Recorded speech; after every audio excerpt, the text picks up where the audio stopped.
this is how I got everything started so quickly and so fast. Is I lost weight while I was in bed. I figured out how to lose weight in bed. That's exactly what I did. That's exactly how I did it.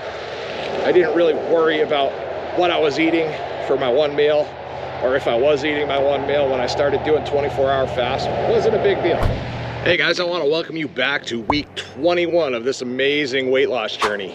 I got called out of town. I had to go pick up a piece of equipment, and we're going to take a break up here on the top of Turnagain Pass. Now, this is the route that we take from Anchorage all the way down to Kenai, Soldotna, Homer, Seward areas, and I had to go down there and just pick up some freight and bring it on back. So I figured we'd take a stop right here and I'd get some of this filming done and have a little chat about what's going on this week. So overall, this week's been pretty darn good. I mean, I feel great. I feel like I've been losing weight just sitting around in a big truck all week. I mean, I can't really complain. The biggest question I've been asked this week is, how do you feel? Because a lot of people have been seeing me, people that have met me in the past, they're constantly asking me, like, dude, what have you been doing? You used to be like Stay Puft Marshmallow Man size, and now you're a little tiny dude. So, okay, you know, I feel great. I feel fabulous. I feel useful. I feel like there's more to life now. Like, I gave myself a second chance, and we're just gonna go ahead and keep on plugging away. I got high hopes for all of this. Now, in today's video, I did want to talk a little bit about carnivore, ketosis, or ketovore, and stuff like that. I wanted to bring that up. There's also a controversial topic I did want to talk a little bit about, but I'm going to save that way till the end of the video in case those of you want to dive out. And if you're interested in what I might be talking about, I'm going to leave it right at the tail end of the video, because I'm just sick and tired of the way certain things are happening in the community and the way things are just getting pushed on us. It's like we're forced. These things are forced down our throats, and they're forced down our throats so freaking fast that we don't have time to understand. But as always, we're going to get right on into the weigh-in, get that out of the way, because just in case some of you are here just for the weigh-in, we can get that part out of the way. And thank you for coming, and please comment down below and let me know your opinions on my weight loss. And I will talk a little bit more about how we actually got to this point this week. Well, as always, every morning I get up, go to the bathroom, and my trusty battle cat walks me down the hallway. And boy, I don't know what I would do without this cat. This cat is just something else. I mean, what a motivator. I mean, every day this cat's waking me up. Today this cat was trying to wake me up at about 2:30 this morning. What a deal. And I just kind of had to fight her off for a little while until about 3:30, and I finally got out here to get my scale set up. So let's see what we're gonna have for a weight this week. And once I get on the scale, come on, there you go, 1 foot at a time. Good job. All right, we're looking at 323.9. That's a lot better than last week. I like that. Okay, so let's see what we got here for numbers. Let's see, I started my weight loss journey at 435 pounds. This week we're at 323.9 pounds. So that drops my total weight loss for the entire week down to 111.1 pounds. In 21 weeks, I'm so happy. Okay, let's get on into the other aspect here of, okay, last week's weigh-in, I was at 327.5. I actually gained a few pounds last week, and that's really irrelevant when it comes to this at this point right now. The majority of the weight I dropped off was water weight. So right now, at times, I'm gonna be hopping back and forth, you know, 3 or 4 pounds. I'll explain a little bit about that in just a second. But all right, so 327.5 minus 323.9. That's 3.6 pounds of weight loss this week. That is freaking great as well. That puts me right back where I need to be. Those are positive numbers. I'm not looking to lose 15, 20 pounds a week, guys. I'm just trying to be real. I'm trying to be realistic about this entire weight loss journey altogether, and hopefully, you know, let you guys in on a few little secrets I've been learning along the way. But let's get back to the overall weight loss for this week. It was like 3 point something pounds. Now here's the thing, a gallon of water, 1 gallon of water, that's approximately the amount of water that I drink every single day. Now a gallon of water is, we're just gonna round it off, it's a little bit more than 8 pounds. So if I drink an entire gallon of water in a day, and I don't urinate a lot, let's say I only pee out about 4 of those pounds. that's going to be a weight gain of around 3+ pounds to 4 pounds. So, and that could be for any reason. That could be for any reason at all. That could totally be for something I ate. I could have ate something inflammatory or something like that. It's just, it's a temporary setback. It's not a big deal.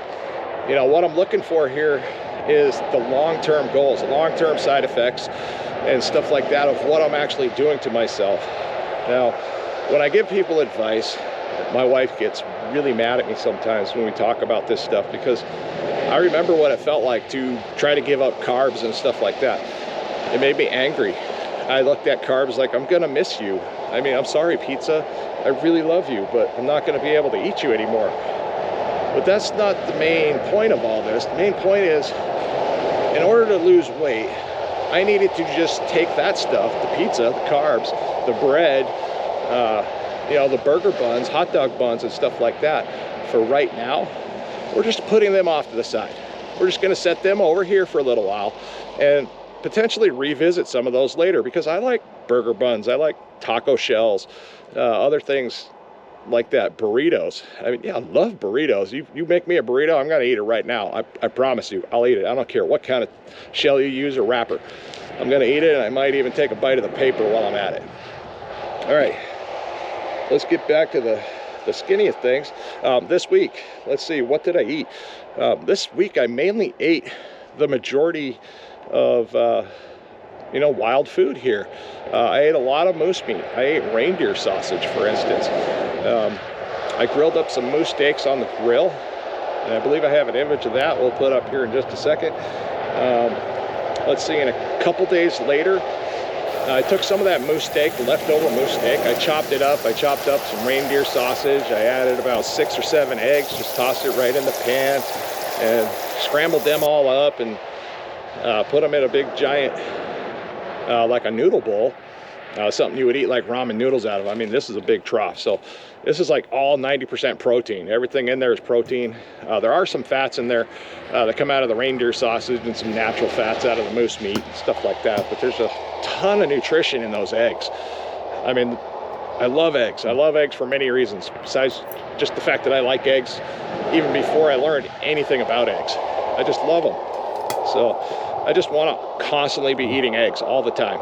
And so far, eggs have been a big benefactor in all this weight loss. And it's really nice to know that you can eat a lot of eggs and not die, or bacon for that matter. That was one thing I learned about Carnivore, is that I can eat a crap ton of bacon and be just fine. I just need to knock out all the processed garbage.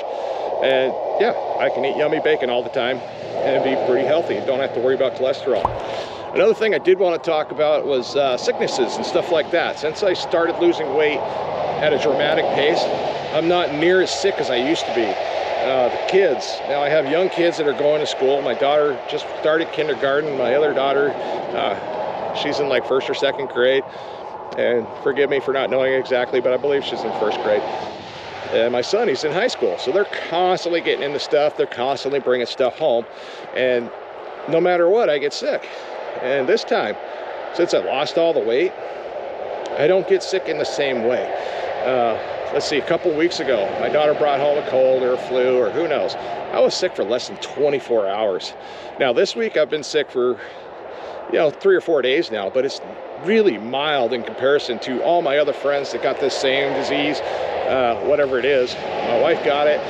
My daughter's suffering from it right now. My wife figured out how to get over it pretty quick. She like overdosed almost on apple cider vinegar, but she took a big dose of apple cider vinegar and somehow that helped her gut out because she was having gut issues and stuff like that. And yeah, that pretty much cleared everything up right away for her, thank goodness, because you know how it is when your wife's broken, or anybody in the family's broken for that matter. It's more effort, a little bit of nurturing, and hopefully, everybody gets better in a decent amount of time. Let's see, what else did I eat this week? My wife she caught some grouse out on her hunting trip. I don't know if you watched their little Jeep video there. Yeah, we got stuck out there. Everybody got home. It got a little complicated. It wasn't too bad, but she was out there on a grouse hunting trip, and she wound up getting some grouse and bringing it home. And after a couple hunting trips of going out, I think she had like 4 or 5 birds collectively between like 3 or 4 hunting trips. I don't remember, I'll have to ask her for specifics, but she cooked up a lot of grouse last night. Now, she did it in the air fryer. She used a little bit of breading and some seasonings, some flour and some egg, and did all the deal, put it in the air fryer. That was pretty good. I do like the rough grouse better than the spruce hen type grouse, but it's just because the texture is a little bit different, and the way it cooks up and the flavor of it overall it's just nice. It's like the difference between a turkey and a chicken, if I could compare it to anything at all. But we're talking about wild bird species here. We're not talking about just, you know, a chicken and a turkey, because the texture of all of them is totally different. It's like the difference between a duck and a goose, for that matter. Okay, what else do we got here? All right, let's talk a little bit about weekly weight losses or gains. Now, it's not a big deal to gain a couple pounds back as long as you're trying.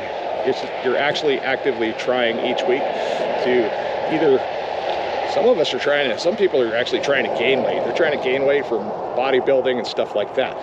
So they just need to, you know, bulk up. So they have different ways of bulking up, eating more carbs, eating more fats, more meats, more burgers, more proteins. Now, no matter what, you're gonna want a lot of protein. And I've been learning that. That's something new that I've been learning. But also with the water weight and stuff like that. Now, that's the key factor to getting everything moving and everything going in a positive direction that you want it to get into. Because the majority of us that are out there, we're just trying to lose weight. You know, we're not looking to build muscle right at the moment. But that wouldn't be a bad idea, like right at this point. Like, I lost over 111 pounds. So lifting some weights would be a great idea. And gathering an audience here today, but yeah, I'm over here in a pull-out, and yeah, there's a lot of people coming in and out. It's a rest area, so they're doing their thing. So once you get the water retention figured out, everything goes a whole lot easier, because then you can start focusing on inflammation and stuff like that. What triggers your inflammation? Because everybody's a little bit differently. Let's say if I eat corn oil or corn products or seed oils. Seed oils is a big one. That was pointed out to me by another channel, that she was going through the same thing. And she said, man, seed oils just seem to get her every time. So yeah, I started focusing on the seed oils and getting those completely out of my system. And you know, it's something I might be able to implement later down the line, and I'm not looking forward to doing it right now, mainly because, you know, I'm just trying to fix all this.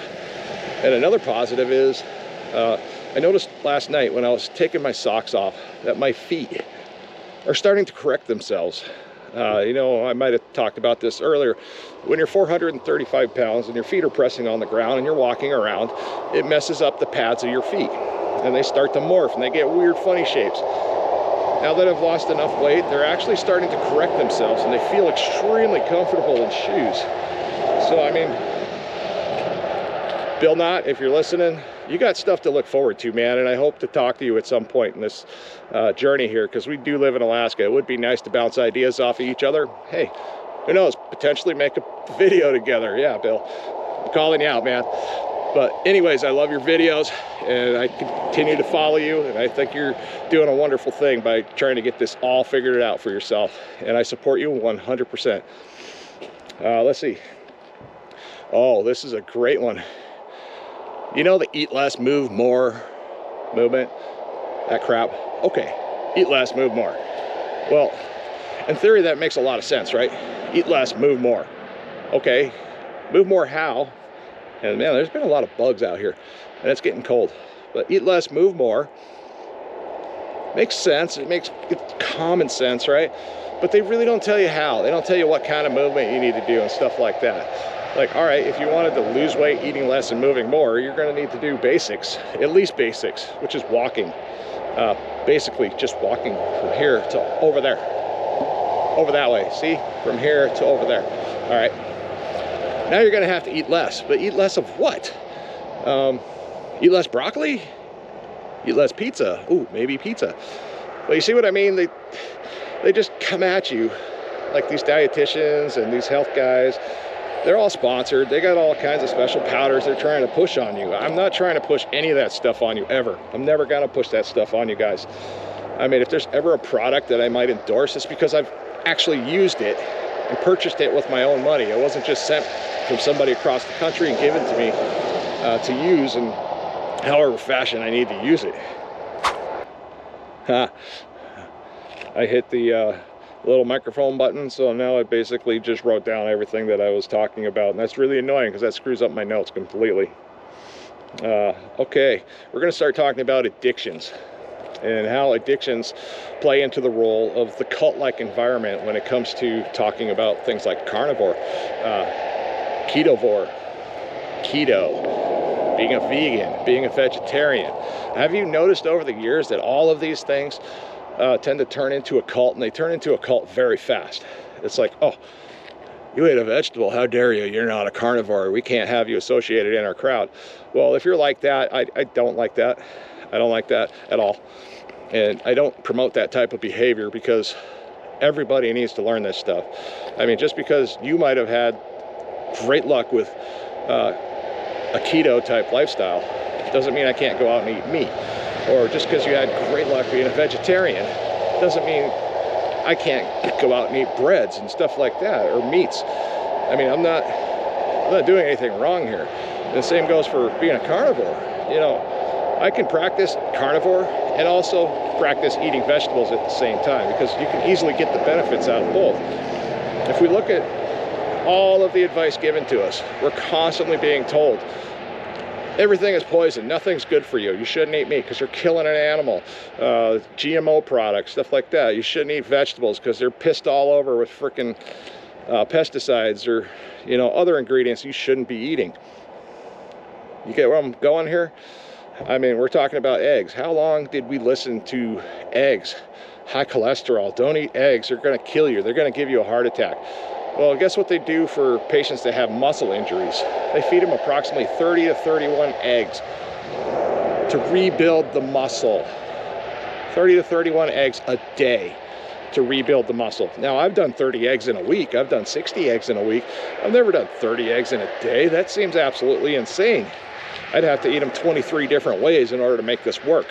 So, all right. There's some benefits to eating eggs. And we've also heard for many years, bacon. Holy crap, don't eat bacon, it's going to clog your arteries, cholesterol. Okay, we got carnivores proving that theory completely wrong. They're blowing that one right out the window, and I applaud you guys. I appreciate all of you. But as a community, I would appreciate also if we were completely less cliquish, because that's what divides all of us. You know, we're all here to get in better shape. We're all here to have better weight loss. I'm not here to confuse everybody. I don't want to tell people like, hey, you need to do this, this, or this because this is how it works. Well, okay, the basic mechanics, yes, this is how it works. I mean, if your metabolism is broken and you decide to do a 3-day water fast, well, guess what's going to happen? Your metabolism's going to start working. You're going to go into ketosis. You're going to start sweating. You're going to start peeing a lot. And if you're morbidly obese and you're actively in the workforce, I mean, this is stuff you need to talk about with your employer and make it known. Like, hey, you know, I'm trying to lose weight. You can see I'm morbidly obese. I need to do something about myself. I need a better life.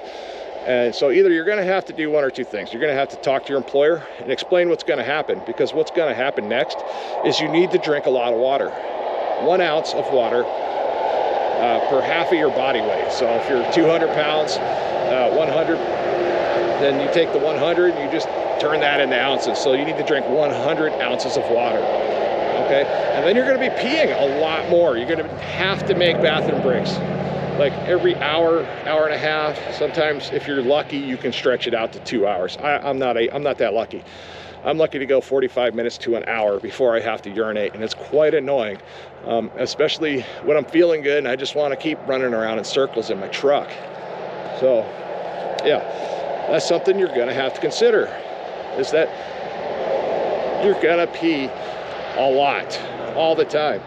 And for some reason, I don't pee a lot at night. I don't know what the deal is with that. So I do drink a lot of water. I drink water before bed, and I'm able to hold it, and then I'm like getting up, but I get up super early. So, but I'm in bed super early too. So yeah, I'm kind of a lame old man. 7:30, 8 o'clock, that's my bedtime. And then I'm waking up, you know, anywhere between 3:30 and 4:30. Then I'm working throughout the day. Boom, I'm right back around. But what I've been doing this week here is I've only been eating one meal a day. I've been eating that meal at dinner time. Now, with that said, if you want to get results faster in the simplest way, start practicing one meal a day. I would recommend starting practicing that with dinner. And the reason I say dinner is because it's easy to go throughout the entire day skipping breakfast and lunch. Don't snack. I mean, if you snack a little bit, it's okay. Little slap on the hand, no big deal. There's no police here. We're not throwing you in jail for a little snack, okay? But don't deliberately go seeking snacks, okay? Just try your best to avoid the potato chips, the pretzels, the vending machine. Vending machines need a stick of dynamite just shoved in the door and just let them go. There ain't nothing healthy in those things. And if you got a vending machine that's got healthy stuff, God bless you, and you're so lucky. But okay. Anyways, back to the one meal a day. So once you get eating dinner mastered, this is where you're going to eat all your calories for the entire day. And you're going to skip all the calorie drinks throughout the entire day. No sodas. You can drink coffee, tea. Just use heavy cream if you can. Don't use that crazy carnation creamer with hazelnut or French vanilla. French vanilla is like the most favorite. It's the one you find on all the stores, you know, around town. So just do that for a little while. Try to get good at it. This takes practice. You're not going to get good at this overnight. I didn't get good at this overnight. I don't expect you to get good at this in the first day that you're trying to do this. But every day, just try a little bit more, a little bit more. And then eventually you'll get to where I'm at right now, which is I'm still stumbling around and bumping in the walls. I'm trying new things. I'm trying carnivore. We're probably going to wind up mixing things up. But once you get that practiced out and you get good at OMAD or 24-hour fasting, however you want to call it, it's the same thing. The only difference is it's psychologically different in your brain. Because some people hear the word fasting and they freak the hell out. They're like, no, I can't do a fast. That's starving myself. Well, okay, so somebody came up with the term OMAD, which means one meal a day, something new that I learned. And I was like, okay, that's a new one. Either way, it's 24-hour fasting. You're eating your calories in one little tiny window, right at the bottom of the clock, or depending on whatever if you're working third shift, it's first thing in the morning. But practice that for a little while. Get good at that. Once you're good at that, change the meal, okay?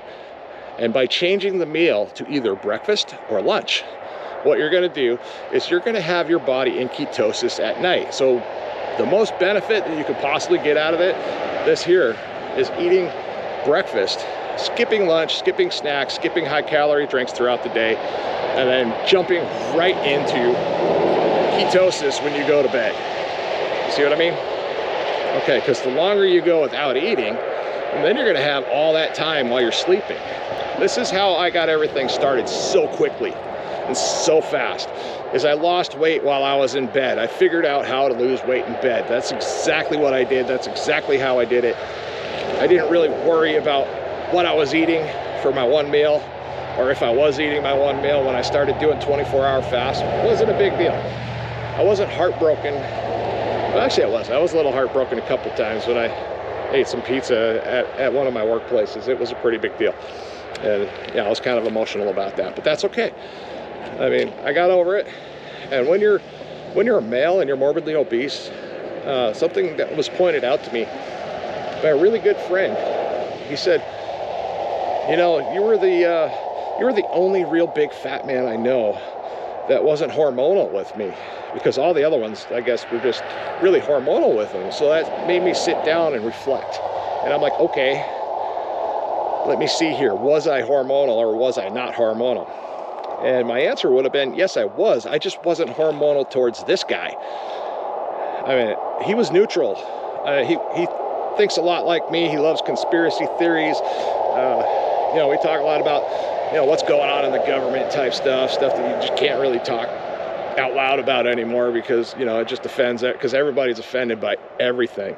I mean, just like carnivores, they're offended by vegetables, and, you know, vegetarians, they're offended by carnivores because, you know, we're eating meat. Guys, I just sit in the middle of it all. But I was hormonal, and my hormones would just go completely out of whack, especially if one of my employers asked me to do something I felt was unnecessary, because my brain works in a different way compared to a lot of other people. Like even with this conversation, I'm thinking about something like 5 minutes from now and how I'm going to implement it in a live broadcast or something like that, because someday I would like to go live, and I would also like to talk to you guys, you know, in a live broadcast. I would love to answer questions, you know, anybody that has any basic ideas or stuff like that. I mean, I think that would be great. I just lack some of the basic technology to go live, and I also lack a lot of experience talking on camera. All right, now the controversial topic I did want to bring up. Now, this is a drug that was prescribed to me before I even started studying different fastings, types of fasts, and before I even did my first 5-day water fast, which got all this weight loss started. I was in the hospital getting checked out, getting some blood work done. My cholesterol was kind of high at the time. My blood pressure was through the freaking roof. I was just about to the point where I needed to get put on medication, and my doctor wanted to prescribe me Ozempic. Now, Ozempic is a drug for people with diabetes.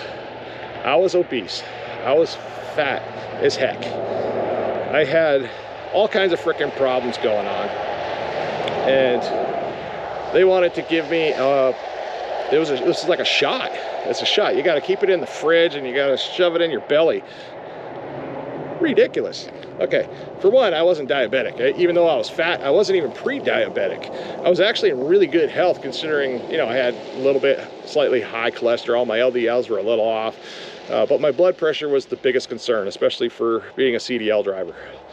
And I really questioned it. The first thing I did, I said, okay, I'll take the prescription. What is the side effects?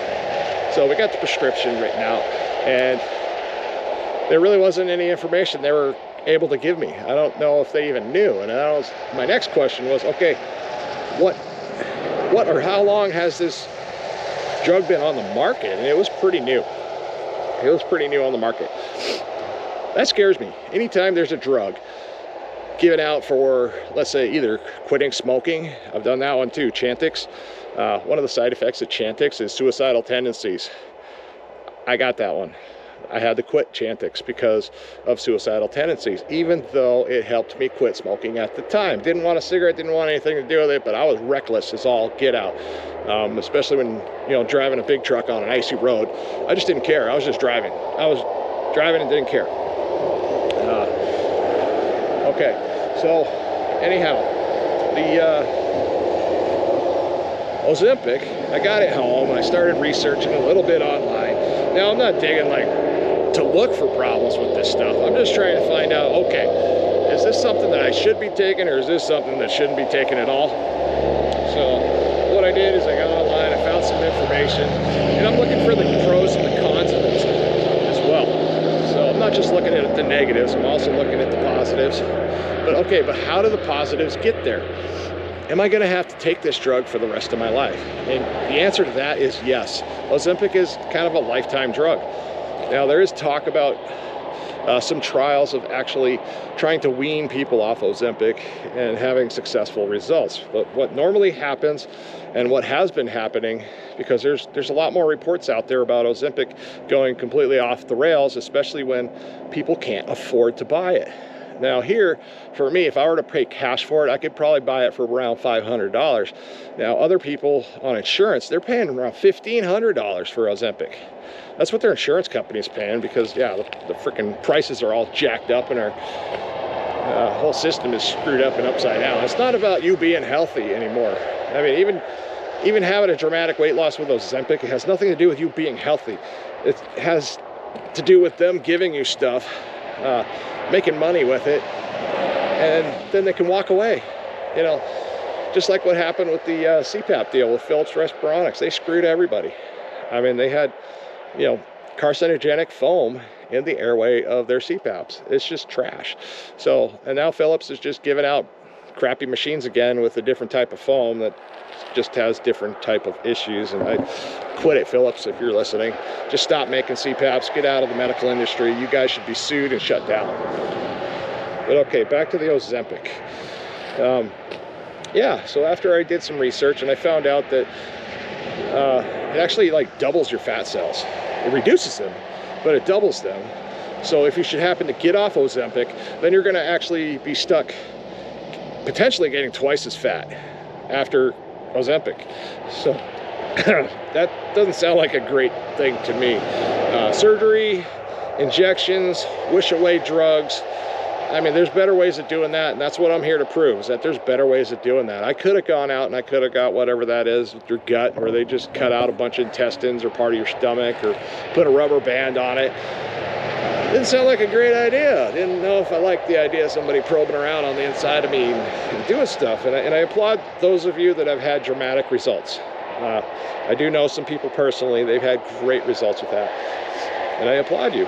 And you're doing fantastic. And I hope you stay that way. Because if you go back the other way, that's when the complications are going to arise. So I like to broaden my horizon and leave that opportunity to, okay, what if I do go back the other way? I want everything to be intact and where it should be. So if I go back the other way, I'm not going to have a problem with my stomach bursting or my intestines having an issue, or you know what I mean. Okay, that's enough of that. But yeah, the Ozempic, I threw it in the garbage after, finding out, and people were freaking furious about this. They're like, you know how much that cost? How dare you just throw that in the garbage like that? There's people out there right now wanting it, and blah, blah, blah, blah. And I'm like, well, guess what?